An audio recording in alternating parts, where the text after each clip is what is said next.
the Honda Civic AMG. What are those Civic boys doing this time? The Honda boys, they really take things one step too far, don't they? Actually, this time, it's not their fault. They haven't taken things far. It's a thing. The Honda Civic AMG is a thing. Let's talk about it. Picture this. It's the 1980s in South Africa. Mercedes-Benz has a good stronghold. They've got some good history. They've got production, manufacturing, and a sales network. They're doing well. The only issue is they know that their cars are priced quite high and they want to reach some other South Africans. And it makes sense, guys. All of these brands, they want to sell their cars to as many people as possible. It's what's going to get them revenue, right? So Mercedes wants to do that. They want to find a car they can price lower and sell to the South African people. On the other end, there's Honda, also a successful company, but trying to enter the South African market.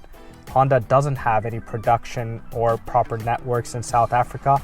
And the issue with tariffs at the time is that it's really difficult for them to send their vehicles over. So what do the brands do? Well, it's only reasonable that they create the Honda Civic AMG. So what exactly happened? Well, guys, it's a partnership, right? And there's a few pieces of the puzzle here. What Honda did is it took its Civic, gave the blueprints, the tooling, all that stuff to Mercedes-Benz, who already had the setup factories and production facilities in South Africa, and said, could you please make this Honda Civic AMG for us, right? It was called the Ballad. If you think of the technical name in South Africa, they called it the Honda AMG Ballad. So they gave the plans and everything to Mercedes-Benz so they could create this Civic. And then they went to AMG and said, could you please tune this for us? And this was in Mercedes and Honda's best interest, right? Because if Mercedes-Benz is selling a car, they want it to have a certain level of performance. So AMG got involved and they tuned the car. What did AMG do? Well, they raised the horsepower. I believe it was on one of the engines. Now, the history on this is quite limited because neither brand really wants to admit to what's going on and how they did it, but definitely one of the engines looked to have been tuned by AMG. And it doesn't look like they made actual engine revisions, but to be honest, guys, those Honda motors are so reliable, right? We know the whole laptop and tune culture with Hondas. We know that these engines are rock solid and they can take it. So I believe that they tuned the motor without making any proper changes,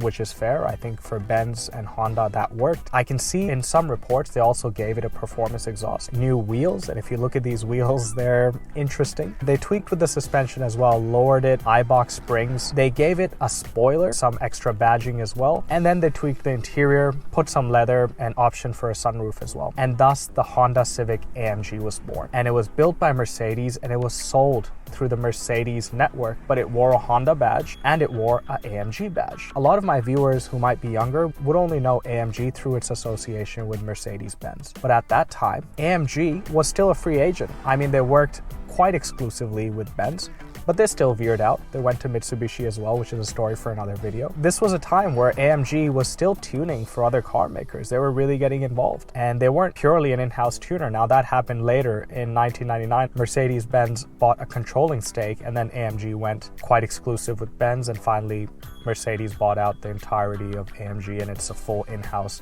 arm now. But at the time, there was this bit of freedom. Now, I want to point out a couple of things, a couple of issues I noticed. Now, I'm on social media, and one thing that really comes up is when I discuss German cars or make videos and I point out certain things, a lot of people come back and say, oh, you drive a Toyota, you can't speak on German cars, or German cars are so much above Japanese cars. A story like this really goes to show you that in real life, these brands are collaborating, right? That's what businesses do. That's what success and growth is. It's collaboration. Toyota's done it with the Toyota Supra now, which is a collaboration between BMW and Toyota. And AMG collaborated and Mercedes collaborated with Honda at the time. And they also collaborated with Mitsubishi. And there's been many partnerships over and over again. They all have these memorandums of understanding, all of these car makers, and they own stock and share in each other, right? All own each other through equity partnerships. So in real life, these brands are collaborating, learning from each other.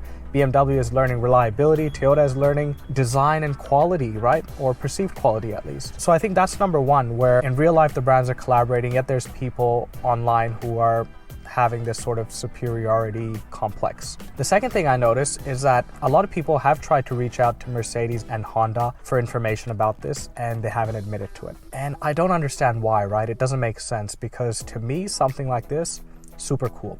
Today we live in an era, guys, where every brand is collaborating, right? Any fashion brand is collaborating. You know, your Swiss watchmakers are collaborating, quite devalued. But at that time, the collaborations were quite wholesome and they were because of need, right? Not just pure money. The collaboration with Honda in this instance was because they had to achieve some goals of breaking into South Africa. For Benz, they really wanted to sell a lower price model to the South African people. That's a proper collaboration. Nowadays, it'll just be an artist or a company and it'll be for marketing reasons and for hype reasons. So I don't understand why Honda or Mercedes haven't really spoken out about this. I mean, in my mind, they should go out and buy one of each of these examples and put them in a museum. Put it in the Benz museum, put it in the Honda museum, because I think it's historical. It's such a cool product, right? And the final thing I'll add is that I think if you're a real car enthusiast, you can appreciate these cars even more. If I had a bunch of money, if I was a billionaire, yes, I'd like to own a Ferrari and a Lamborghini and a Porsche, you know, who doesn't? At the very top of my list with a big garage would be cars like these. The Honda Civic AMG or the AMG Ballad. That is a very cool car. Or the Porsche 911 GT3 RS 4.0. That's a cool car. I mean, these stories are really important for car culture because a lot of it's come to a stage where people are just looking at crazy hypercars. Everyone's going on social media looking at Bugatti Chirons or the latest Ferrari or the latest Porsche and looking at these high prices. And no one's really thinking about what makes cars special. Cars like the GR Yaris, the GR Corolla.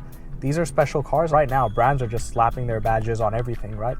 There's an AMG badge on everything these days. This Honda Civic was probably more of an AMG than many AMG cars today. And brands are slapping their badges on everything and getting away with it because people aren't focused on these actual nuances, right? If people thought to themselves, wait, this car has been worked on by AMG and there's this collaboration and this, and we'll really buy it, then brands would say, okay, we should really produce more cars like that, right? Or cars like the GR Corolla, which I think are really special, or the GR Yaris because Toyota went rallying, etc. But there's a lot of people online that really look down on these cars or dislike them. And yeah, they might not be the highest performance cars, but they are special. And I think today's culture has really forgotten about that, about the special cars that exist. They may not be high performers, but they have some heart, and that's why I wanted to flag it. Thanks for watching, guys. I'll catch you next time.